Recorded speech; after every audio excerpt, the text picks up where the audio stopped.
नमस्कार, प्रदेश के चर्चे डिबेट शो आज की फाइट में आप सभी का स्वागत है। मैं हूं आपके साथ हेमंत कुमार। राजस्थान में अतिवृष्टि ने जहां जनजीवन अस्त व्यस्त कर दिया, वहीं किसानों की फसलों को भारी नुकसान पहुंचाया। भारी बारिश की वजह से हुए हादसों में अब तक 193 लोगों की जान गई, 36 घायल भी हुए। सूबे में अब तक सामान्य से 62.5% ज्यादा बारिश होने की जानकारी आज सदन में आपदा राहत मंत्री डॉक्टर किरोड़ीलाल मीणा ने दी। बताया कि प्रभावित लोगों को मुआवजा दिया जाएगा। तो वहीं नेता प्रतिपक्ष टीकाराम जूली के नेतृत्व में किसानों को मुआवजे की मांग करते हुए सरकार पर घोर लापरवाही के आरोप कांग्रेस पार्टी के विधायकों ने लगाए। आज इसी मुद्दे पर करेंगे प्रदेश की सबसे बड़ी चर्चा। पहले ये रिपोर्ट देखिए।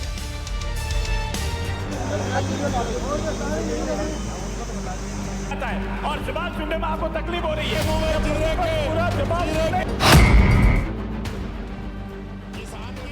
राजस्थान विधानसभा का मानसून सत्र इन दिनों बेहद गरमाया हुआ है।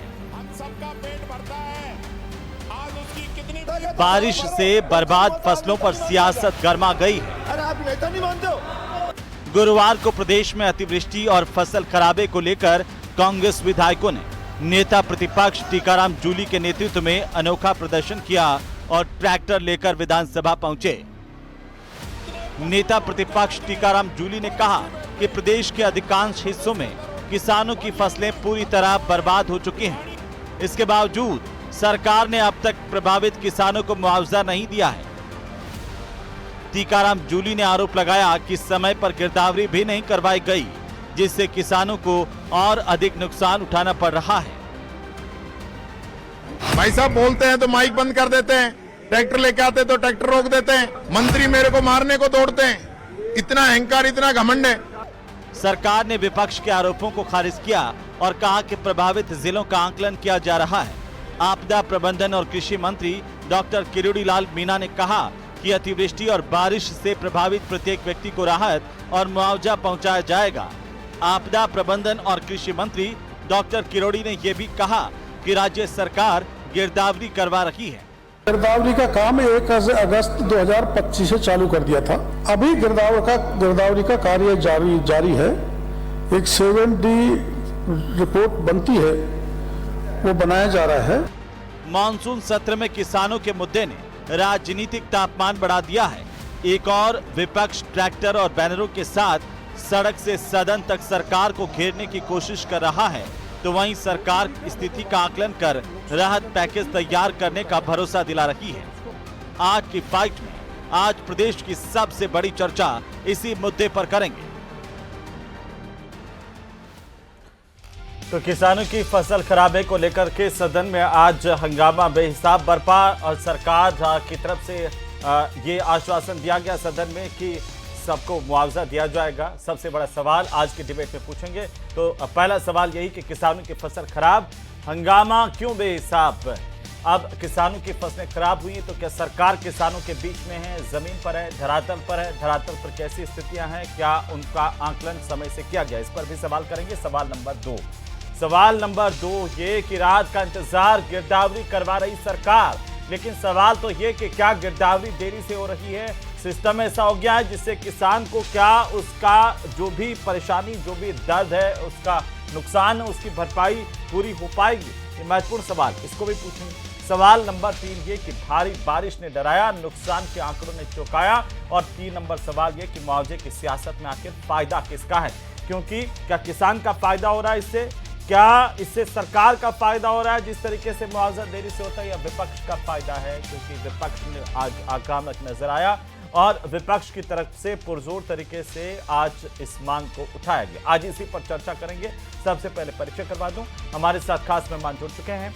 हमारे साथ कांग्रेस पार्टी के प्रवक्ता राजेंद्र आर्य हैं। स्वागत है आर्य साहब आपका। और हमारे साथ हैं एसपी मित्तल, वरिष्ठ पत्रकार। मित्तल साहब आपका भी स्वागत है। कुछ और मेहमान भी हमारे साथ जुड़ते जाएंगे। मित्तल साहब, पहले तो ये कि आज कांग्रेस पार्टी ने पुरजोर तरीके से किसानों को मुआवजे की बात उठाई है, क्या वाकई इसमें देरी हो जाती है? प्रोसीजर इतना जो है वो क्रिटिकल है कि पहले गिरदावरी के नाम पर एक लंबा वक्त लिया जाता है, उसके बाद मुआवजा किस तरीके से तय होता है? किसान को जितना नुकसान होता है क्या उसके अनुपात में उसका मुआवजा काफ़ी कम होता है? क्या क्यों आखिरकार ये हंगामा आपको दिखाई देता है? देखिए हेमंत जी, यदि अच्छा होता कि क्या नाम से कांग्रेस इन सभी मुद्दों को विधानसभा में प्रभावी ढंग से हटाती। हमने देखा कि देखिए किसानों का मुद्दा अपने आप में बहुत बड़ा है। राजस्थान में किसानों की संख्या भी बहुत ज्यादा है, ग्रामीण पृष्ठभूमि का प्रदेश हमारा है। तो ऐसी स्थिति में देखिए इसमें तो कोई दो राय नहीं है कि ये जो बरसात अभी चल रही है, जो बरसात का दौर चल रहा है, इस बार जून से ही शुरू हो गई थी। तो लगातार क्या नाम से पिछले 3 महीने से 2.5 महीने से बरसात का दौर चल रहा है और बड़ी स्थिति खराब है, इसमें कोई दो राय नहीं है। अच्छा हो कि कांग्रेस क्या नाम से सदन में इन सारे मुद्दों को उठाए। और आज जिस तरीके से कृषि मंत्री करुणलाल मीना ने जो आंकड़े दिए, जिसका आपने भी अपनी अपनी रिपोर्ट में जिक्र किया, वो अपने आप में चौंकाने वाले आंकड़े हैं। तो इसका मतलब सरकार भी ये मान रही है कि राजस्थान के अंदर अतिवृष्टि के कारण भयावह स्थिति है। लेकिन फिर भी विपक्ष की क्या नाम से उसकी भूमिका जैसी भी है, वो अपनी कोशिश करता है। लेकिन सरकार ने इस बात की कोशिश की कि वो जितना जल्दी हो सके जो किसानों को मुआवजा दिलवाए। हेमंत, मैं ये एक बहुत महत्वपूर्ण मुद्दे की ओर ध्यान आकर्षित करना चाहता हूँ। देखिए सरकार के मुआवजे की प्रक्रिया अपनी जगह है, लेकिन जब हम ये दावा करते हैं कि प्रधानमंत्री फसल बीमा योजना के अंतर्गत राजस्थान के अधिकांश किसानों की फसलों को कवर किया गया, तब सवाल उठता है कि मुआवजे में देरी क्यों। क्या जिन कंपनियों के पास में राजस्थान के अंदर किसानों को मुआवजे का देने का काम है, क्या वो सुस्ती बरत रही है? जहां तक मेरी जानकारी में आया है कि राजस्थान में मौजूदा समय में 3 क्या नाम से कंपनियां हैं जो फसल बीमा का मुआवजा देती हैं। एक कोई AIG कंपनी के नाम से, एक रिलायंस की है और एक बजाज की है। मुझे लगता है कि जितनी सरकार की जिम्मेदारी है, सरकार जितना कर सकती है, उससे ज्यादा जिम्मेदारी इन फसल बीमा कंपनियों की है, क्योंकि ये बड़ी मोटा प्रीमियम सरकार से क्या नाम से प्राप्त करते हैं। तो मुझे ये लगता है कि सरकार को ये चाहिए कि ये जो बीमा कंपनी फसल कंपनियां हैं, इन पे दबाव डाल के जल्द से जल्द उनको मुआवजा दिलवाया जाए। जहां तक देखिए गिरदावरी का सवाल है, तो एक बात और है कि सरकार ने प्रक्रिया में काफी बदलाव किया है। पहले तो ये होता था कि मौके पे क्या नाम से पटवारी जाएगा, वो उसकी गिरदावरी करेगा, कागजों में नोट करेगा। आजकल ऑनलाइन की प्रक्रिया भी है और किसान जो है वो अपने जो खराब हुई है फसल, उसकी फोटो और दूसरी जानकारी अपलोड कर सकता है। मुझे लगता है कि इस प्रक्रिया को जल्दी से जल्दी करवाया जाना चाहिए। और आज अभी क्या नाम से मुख्यमंत्री जी ने जोधपुर में ये घोषणा की है कि जो प्रभारी मंत्री है वो है और जो प्रभारी सचिव है, ये 5 से लेकर 7 सितंबर तक अपने अपने जिले में जाएंगे। मुझे लगता है कि जब प्रशासन क्या नाम से मौके पर जाता है, सरकार जब मौके पर जाती है, उसका भी फायदा होता है। एक बात ये मैं और रखना चाहूंगा, देखिए पहले अहमद जो था वो फसल जो है वो 50% खराबे पे मुआवजे का अधिकार रखती, लेकिन अब इसको घटा के 33% कर दिया गया। लेकिन मेरा यह मानना है कि राजस्थान में 33% से भी ज्यादा फसल क्या खराब हुई है। ऐसी स्थिति में आम किसान को जल्द से जल्द मुआवजा मिलना चाहिए। तो ये बैरियर आप मित्र साहब कह रहे हैं, तो फिर इसका मायना क्या है कि किसान अपनी फसल की फोटो डाले, अगर किसी की पूरी फसल तबाह हुई है तो मुआवजा तो वही मिलना है जो सरकार के प्रतिनिधि चाहेंगे, वो जितना अप्रूव करेंगे, 2 गुना 4 गुना 5 गुना 10 गुना के हिसाब से एक मुआवजा सिर्फ सेटिस्फेक्शन के तौर पर ही हो गया, फिर तो भरपाई कहाँ हुई किसान की? देखिए मुझे क्या नाम से अभी 2 दिन पहले ही सरकार ने जो आंकड़े जारी किए हैं उसमें ये बताया गया है करीब 1 करोड़ से भी ज्यादा किसानों को जो संख्या आई है, जो सरकार ने दावा किया, हो सकता है ये गलत ही हो सरकार का, 1 करोड़ से ज्यादा किसानों को फसल बीमा का भुगतान किया गया। तो अब ये देखना होगा कि क्या नाम से मुआवजे का कितना प्रतिशत होता है। और मैं इसमें फिर कह रहा हूं कि जो बीमा कंपनियां हैं इनकी ज्यादा जिम्मेदारी बनती है। जी, राजेंद्र आर्य साहब हमारे साथ हैं। आर्य साहब, क्यों आज नेता प्रतिपक्ष टीकाराम जूली कह रहे थे कि जब भी हम बोलना चाहते हैं माइक बंद कर दिया जाता है, ट्रैक्टर से जाना चाहते हैं तो ट्रैक्टर रोक देते हैं, ये सरकार बोलना नहीं देना चाहती है, जबकि सरकार तो कह रही है कि जिन किसानों को नुकसान हुआ है, आम लोगों को नुकसान हुआ है, उनकी भरपाई करेगी सरकार। देखिए हेमंत जी, मतलब ये जो मानसून का सीजन है इसको करीब करीब पूरे 2 महीने से अधिक का समय हो गया है। अभी तक ना तो प्रभारी मंत्री मौके पे गए हैं और ना ही प्रभारी सचिव मौके पे गए हैं। मुख्यमंत्री जी तो हवाई दौरे कर रहे हैं, वो तो एक अलग बात है। लेकिन सवाल ये उठता है कि किसान को किसके हाल पे छोड़ रखा है। आप देखो, किसानों की बात करते हैं लेकिन किसानों की गिरदावरी नहीं हो रही, किसानों की फसलें पूरी तरीके से तबाह हो गई। आप देखिए, चाहे हाड़ौती हो, चाहे मारवाड़ हो, चाहे मेवाड़ हो, चाहे आपका बीकानेर संभाग हो, तमाम एरिया के अंदर किसान बुरी तरीके से खून के आंसू रो रहा है। और इस बार तो 67% अधिक बारिश हुई है। तो ये मंत्री और ये प्रभारी मंत्री और प्रभारी सचिव किसका इंतजार कर रहे हैं? मुख्यमंत्री जी 6-6 घंटे की मीटिंगें कर रहे हैं, लेकिन जब आपदा राहत की बात है, आपदा प्रबंधन की बात है, बाढ़ राहत की बात है, तो उसके लिए अगर अधिकारियों को, चाहे जिला कलेक्टर को हो, चाहे मतलब संभाग के जो आयुक्त हैं, उसके अलावा प्रभारी सचिव हैं, उन सबको अगर आप 6-6 घंटे मीटिंगों में लेके भाषण देते रहेंगे तो राहत कौन पहुंचाएगा? सवाल ये उठ रहा है। आज मतलब कृषि मंत्री और आपदा प्रबंधन मंत्री है, चलो ठीक है, उन्होंने इस बात को स्वीकार किया कि 193 से अधिक लोगों की मौतें हुई है, लेकिन उन्होंने बताया, जो मुआवजा बताया 26 लोगों को दिया गया है। तो आप बताइए उनको कैसे राहत मिली? हजारों घर मतलब तबाह हो गए, लाखों लोग बेघर हो गए, हमारी फसलें, खड़ी फसलें तबाह हो गई। ये कहां लिखा है कि भाई कांग्रेस के विधायक ट्रैक्टर लेके विधानसभा में नहीं आ सकते? अरे भाई, गाड़ी आ सकती है तो किसान का बेटा ट्रैक्टर लेके नहीं आ सकता क्या? हम अपनी खराब की फसलें हम अगर दिखा रहे हैं, कांग्रेस पार्टी सदन के अंदर शून्यकाल में स्थगन प्रस्ताव लेके आई, स्थगन प्रस्ताव पे मंत्री जवाब दे रहे हैं, तो मंत्री जवाब दे रहे, उससे पहले पिछले दिन आपने देखा होगा हमारे नेता प्रतिपक्ष जिस तरीके से बात कर रहे थे और जिस तरीके से हमारे पिपलोदी के अंदर जिस तरीके से हमारे 7 बच्चों की स्कूल का भवन ढहने से मौत हो गई थी, 35 बच्चे दब गए थे, उसके बाद में हम शोकाभिव्यक्ति की बात कर रहे थे।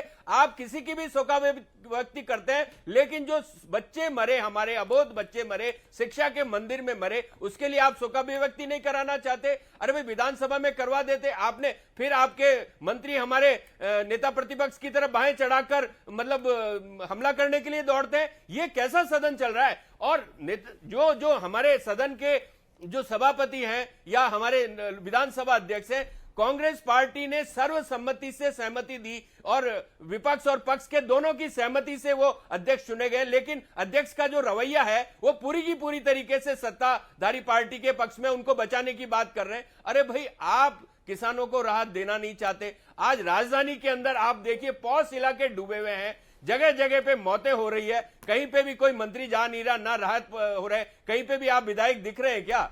कहीं पे भी सचिव दिख रहे हैं क्या? नहीं, आरिफ साहब मंत्री देखिए, प्रभारी मंत्री भी गए हैं। और डॉक्टर किरोड़ी लाल मीणा को आपने देखा होगा, वो भी लगातार देखा है, आप फोटो दिखाएं। किरोड़ी लाल मीणा कृषि और आपदा प्रबंधन मंत्री है। उनके अलावा मैं कह रहा हूं जिलों के प्रभारी 16 जिले ऐसे हैं जो अति वृष्टि और बाढ़ ग्रस्त हैं। आप उन 16 जिलों के अंदर 16 मंत्रियों और 16 प्रभारी सचिवों के, जवाहर सिंह मैडम भी देखे गए, जवाहर सिंह मैडम भी गए थे, बाकी के विधायक जी। अरे सर, मैं क्या कह रहा हूं सर, मेरी बात सुनिए। मैं आपको यह कह रहा हूं कि कलेक्टर कहीं मौके पे दिख रहे हैं क्या? आप कलेक्टरों को मीटिंग में बिठा लेते हैं, वीसी में बिठा लेते हैं और भाषण सुनाते हैं, लेकिन मौके पे चाहिए सरकार। किसान को आपदा प्रबंधन का मौके पे फायदा चाहिए। आप उनके घर डूब गए, उनके मवेशी डूब गए। तो वो ये सवाल करते हैं कि आपके कितने नेता, अगर इतनी ज्यादा स्थिति खराब थी तो विपक्ष के नाते आपके कितने नेता जनता के बीच में थे, जो जनता के बीच में जाके ये कहते हैं कि देखिए हम तो आगे, आपको आना चाहिए। ये जनता के मुद्दे उठा कौन रहा? हम ही तो उठा रहे ना। किसानों के मुद्दे उठा कौन रहा है? आप बताइए। आज किसानों के मुद्दे हम उठा रहे हैं। आप बताइए ना कि एक जो है विपक्ष का एक बड़ा नेता कोई बाढ़ प्रभावित इलाकों के अंदर कोई बताइए ना कि गया और जनता के बीच में रहा। देखिए, सारे लोग नेता जा रहे हैं, सारे विधायक जा रहे हैं, अपने एरिया की बातें लेके आ रहे हैं। तो ये फसलें आई कहां से? तो उन अपने अपने विधानसभा क्षेत्रों से कार्यक्रमों में जा रहे हैं, मेलों में जा रहे हैं, स्वागत करवा रहे हैं। नहीं, लेकिन जहां पे परेशानी हो रही है, जहां पे किसान जो है वो पानी के बीच में बैठा, वहां पर नेता बताइए कोई। मैं ये नहीं कह रहा हूं कि सिर्फ आपकी जिम्मेदारी है, लेकिन ये एक नैतिक दबाव भी सरकार पर पड़ता है कि देखिए पूरा विपक्ष वहां पहुंच गया तो हम कहां हैं। आप सरकार को छोड़ नहीं सकते। यहां सवाल सरकार का है। विधानसभा का सत्र चल रहा है, विधानसभा के अंदर हमारे तमाम नेता जब सवाल उठते हैं तो उनको बोलने नहीं दिया जाता। विधानसभा में तो 1 तारीख से चल रहा है ना सर, नहीं दिया जाता। मंत्री उनके ऊपर बाहें तान कर आगे बढ़ते हैं। अरे आप कर क्या रहे हैं? आप ये जो किरोड़ी लाल जी खुद कह रहे हैं कि मुझे पता है किसान की हालत बहुत खराब है, तो हालत खराब है। कभी ये कह रहे हैं साहब केंद्र सरकार के नियमों के अनुसार मुआवजा देंगे, एसडीआरएफ के नियमों के अनुसार मुआवजा देंगे। इसका मतलब क्या नियम बाधक बन रहे हैं क्या? नियम बाधक बन रहे हैं क्या मुआवजा देने में, गिरदावरी देने में? ये बात ये स्वीकार कर रहे हैं, ये अपनी लाचारी प्रकट कर रहे हैं मंत्री जी लाचारी प्रकट कर रहे हैं। तो आज समझ में आता है ना कि इनको करना धरना कुछ है नहीं, किसान के नाम पे वोट लेके आ गए, जनता को भ्रमित करवाने के सिवाय इनके पास में कोई भी काम नहीं है। राम भी रूठ गया, राज भी रूठ गया, और अब मित्र साहब कई सारी बातें जो है विपक्ष की हैं, लेकिन एक जर्नलिस्ट के तौर पर आपको लगता है कि सरकार की खामी भी कहीं ना कहीं इस दौरान देखने को मिली है, उनके मंत्रियों की खामी भी कहीं ना कहीं देखने को मिली है? प्रशासन जिस तरीके से एक्टिव नजर आना चाहिए था, क्या वाकई नहीं आया? देखिए हेमंत, राजेंद्र आर्य जी बिल्कुल सही कह रहे हैं। देखिए इस वर्षा से किसानों को भारी नुकसान हुआ है, और क्या नाम से सिर्फ फसल का ही नहीं, चाहे उसका मकान क्षतिग्रस्त हुआ हो, चाहे उसके पशु क्या नाम से मरे हो, बड़ी संख्या में पशुओं का क्या नाम से आपदा आई है। तो सरकार को जितना जल्दी हो सके उतना जल्दी सरकार को ये बताना चाहिए कितना उन्होंने मुआवजा दिया, कितना क्या दिया। मुझे लगता है कि अब समय नहीं है इस बात का कि सरकार क्या नाम से गिरदावरी का इंतजार करे या किसी रिपोर्ट का इंतजार करे। आज ही क्या नाम से मुख्यमंत्री जी ने ये कहा कि हमने जिला कलेक्टरों को एडवांस राशि दे रखी है इस अतिवृष्टि के भुगतान के लिए। सवाल उठता है कि जबकि जिला कलेक्टर के पास में सरकार की एडवांस राशि है, तो फिर भुगतान क्यों नहीं दिया जा रहा है? जिला स्तर पर प्रशासनिक मशीनरी मुआवजा क्यों नहीं देती है? ये सवाल अपने में बहुत महत्वपूर्ण है। लेकिन इसके साथ ही मैं एक बात और कहना चाहूंगा राजेंद्र आर्य जी, यदि अच्छा हो कि विपक्ष जो है, खासतौर से कांग्रेस जो है, वो विधानसभा में इन सब मुद्दों को प्रभावी ढंग से उठाए। आज भी हमने देखा विधानसभा के अंदर 30 मिनट में 3 विधेयक फटाफट क्या नाम से पारित हो गए, उन पर कोई बहस नहीं हुई, उन पर कोई चर्चा नहीं हुई। इसकी जिम्मेदारी आखिर है क्यों आर्य साहब?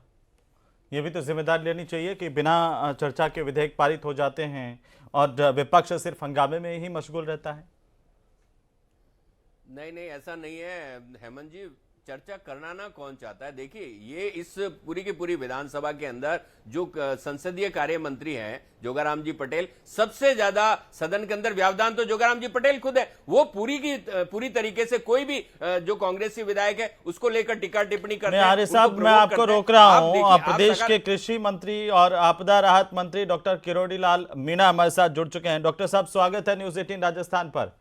धन्यवाद हेमंत जी, धन्यवाद। डॉक्टर साहब, विपक्ष लगातार आरोप लगा रहा है कि सरकार की मशीनरी उन इलाकों में दिखाई नहीं दे रही है, लोगों को भारी नुकसान हुआ है, प्रदेश के किसानों को भी भारी नुकसान हुआ है। देखो, आरोप तो आसानी से लगाया जा सकता है, लेकिन ऐसा नहीं है जी। जिस ढंग का जिस ढंग की अब की बार बरसात हुई है, वो पंजाब हरियाणा जैसी ही बरसात है। ये अलग बात है कि अपना पहाड़ी क्षेत्र वैसा नहीं है जैसे उत्तराखंड और हिमाचल का, लेकिन यहाँ बरसात खूब भरपूर हुई है, वैसे हादसे नहीं हुए। फिर भी अपने अतिवृष्टि और बाढ़ के कारण करीबन 193 लोगों की जान चली गई और करीबन 62 पशु मारे गए और छोटे पशु भी काफी मारे गए। मैंने आज आंकड़ा दिया था विधानसभा में, पक्के मकान इतने, कच्चे मकान इतने, फसल की बर्बादी है। तो अभी हमारा सर्वे चल रहा है और वो ज्यादा से ज्यादा 8-10 सितंबर तक हमको मिल जाएगा।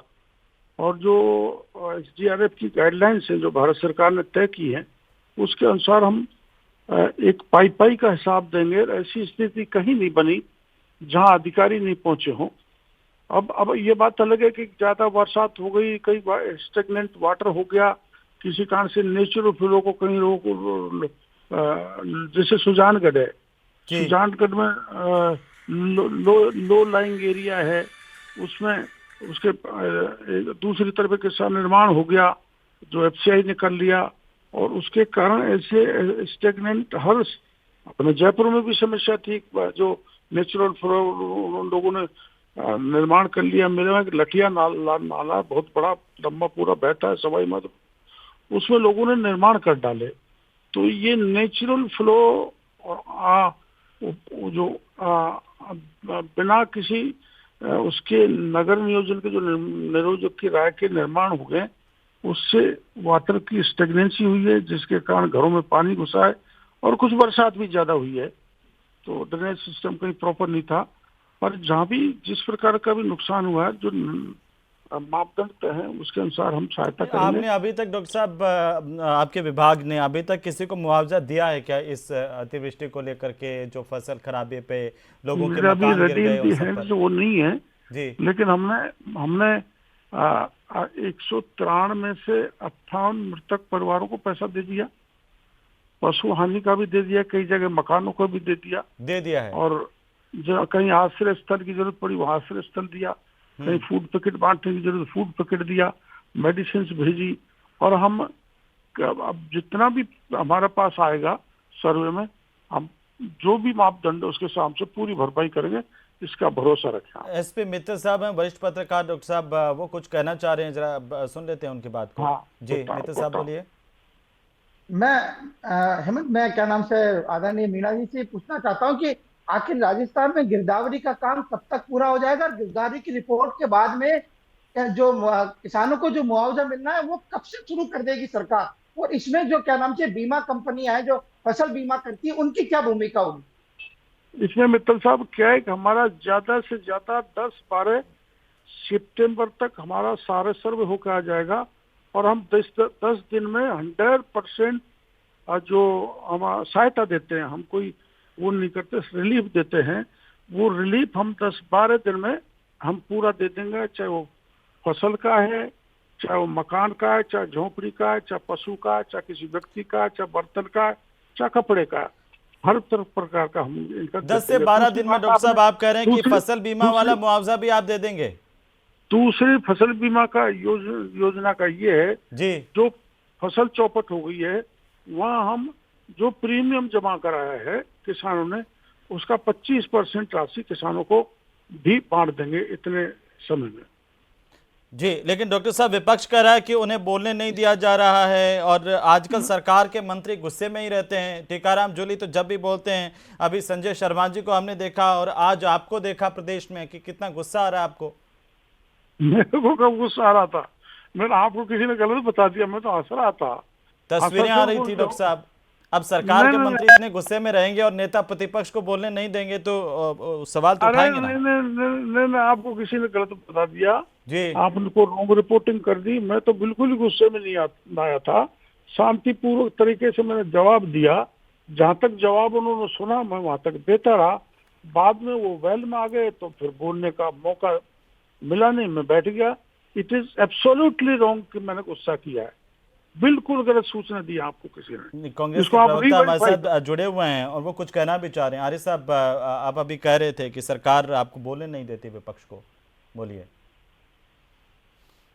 देखिए हेमंत जी, विधानसभा की जो कार्रवाई है पूरी तरीके से लाइव कार्रवाई होती है और उसके अंदर पूरा प्रदेश ही नहीं पूरा देश और दुनिया देखती है। तो जिस तरीके से विधानसभा अध्यक्ष का रवैया रहता है, जिस तरीके से इनके मंत्रियों का रवैया रहता है, और खासकर इनके जो संसदीय कार्य मंत्री हैं, जिनको संसदीय परंपराओं का, मर्यादाओं का, या जो सदन के अंदर संवाद का जो स्तर है उसको बढ़ाने की होती है, वो सबसे ज्यादा संसदीय कार्य मंत्री ही सदन को बाधित करते हैं। वो कांग्रेस के जो विधायक हैं उनको प्रवोक करते हैं, टीका टिप्पणियां करते हैं। तो ये अपने आप में गलत है। मैं तो यही कह रहा हूं ना कि ब्यूरोक्रेसी पूरी तरीके से बेकाबू है। ना तो आपको कहीं कलेक्टर नजर आ रहे हैं, ना कमिश्नर नजर आ रहे हैं। और आपदा प्रबंधन की बात किरोड़ी लाल जी कह रहे हैं, लेकिन ठीक है, आप मंत्री के नाते आप जवाब दे रहे हैं, लेकिन प्रभारी मंत्री कहां पे हैं? उन 16 जिलों के अंदर प्रभारी मंत्री गए क्या? उन्होंने प्रवास किया क्या? उन सेक्रेटरियों ने या जो सचिव हैं, प्रभारी सचिव, उन्होंने प्रवास किया क्या? आज हमारा किसान पूरी तरीके से बाढ़ के अंदर घिरा हुआ है और ये मंत्री अपने एसी बंगलों में बैठे, या ये आइए डॉक्टर साहब आप तो गए थे, हम सब ने एक आदमी के जाने से कुछ नहीं होता है। सवाल सरकार का है, सवाल सरकार का है, ठीक है, सवाल सरकार का है, जवाब दे रहे, सवाल सरकार का, प्रभारी मंत्रियों का है। आज एक मंत्री के जाने से फायदा नहीं होगा। ठीक है साहब, जवाब दे। चार जिलों में तो मैं खुद मुख्यमंत्री जी साथ साथ थे, जी एसीएस हमारे साथ थे आपदा वाले, और 2-3 जिलों में मैं वैसे होके आया था बाई रोड।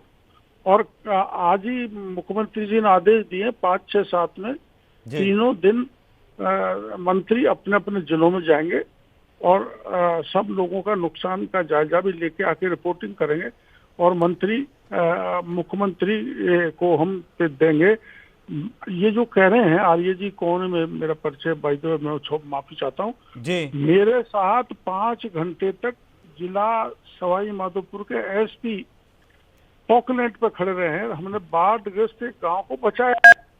तो ऐसा नहीं है जब ब्यूरोक्रेसी जानी रही, कलेक्टर, पुलिस प्रशासन, हमारा वो जो एसडीआरएफ है, एनडीआरएफ है, सिविल डिफेंस है, पूरी तरह से एक्टिव है ये हेमंत जी। आप इनको कह दें सबको, ये निश्चिंत रहे, हम सेंसिटिव हैं पूरी तरह से। नहीं और मंत्री जाएगा वहां तो अधिकारी जाएंगे, जहां मंत्री नहीं है वहां अधिकारी है क्या? नहीं, अधिकारी जाएंगे, अधिकारी को जा रहे हैं, जाना पड़ेगा। मैं बड़ा पूरी चीज बताना चाहता था लेकिन बेवजह हमारा विपक्षी उग्र होकर वेल में आ गया था, इसलिए आगे की बातें मैं नहीं बता सका। और हमारी तरफ से कोई प्रोवोक करता हो, मेरे को तो आज ऐसी कोई बात, क्योंकि मैं कल हाउस में जब कोई प्रोवोकेशन हुआ था उस समय नहीं था, पर मैं एश्योर करता हूं कि हम ऐसी स्थिति, विपक्ष को पूरा अधिकार है बोलने का, हम उनको सुनेंगे, वो हम पे टीका टिप्पणी करेंगे, कोई हमारी कमी निकालेंगे तो सरकार सुधार करेगी। किसी प्रकार की हमारी दुर्भावना प्रतिपक्ष, यही रवैया होना चाहिए विकास का और विकास के मॉडल का, क्योंकि आप गए थे, हमने सबने देखा, लेकिन ये सवाल ये कि अब प्रभारी मंत्री भी जाएंगे, प्रभारी सचिव भी जाएंगे, तो उम्मीद है कि जनता को राहत दे पाएंगे आप जिस तरीके से कह रहे हैं। बहुत शुक्रिया हमारे साथ जुड़ने के लिए, आप सभी मेहमानों का भी शुक्रिया हमारे साथ जुड़ने के लिए। कुल मिलाकर के कृषि मंत्री, आपदा प्रबंधन मंत्री सूबे के, उनकी तरफ से आश्वासन दिया गया कि जल्द ही सरकार इस पर काम कर रही है और लोगों को राहत पहुंचाई जाएगी। नमस्कार।